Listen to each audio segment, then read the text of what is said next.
السلام عليكم، رمضان مبارك على الجميع. من عجينة السمبوسك ومن القشطة المنزلية رح نحضر الحلا سهل وسريع وبشهي. جيب هيك رقايق السمبوسك وقص منها تقريبا ربعة، بحطها هيك بهالطريقة.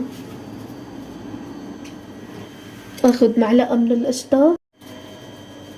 شوفوا كيف بدي سكر الأطراف من هون، رح سكر طرف وبلش لفها.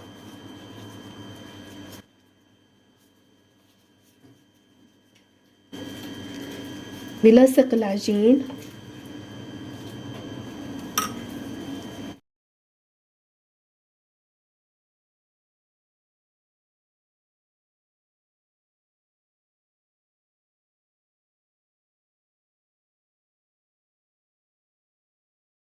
تحضير القطر رح اضيف كوبين من السكر وكوب كامل من المي. بس بلش يغلي عندي القطر رح ازود هون عصرة ليمون. اترك القطر يتعقد لمدة 5 دقايق وبعدين طفي عليه. حضرت زيت حامي وغزير وهلأ بدي نزلهم اقليهم. مجرد ما اخذوا لون هيك هاللون رح اشيلهم فورا على ورق مطبخ.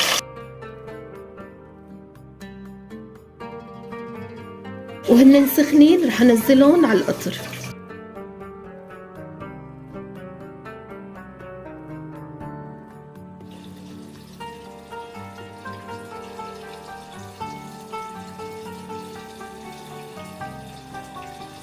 رح زين الوجه هيك برشة فستق الحلبي.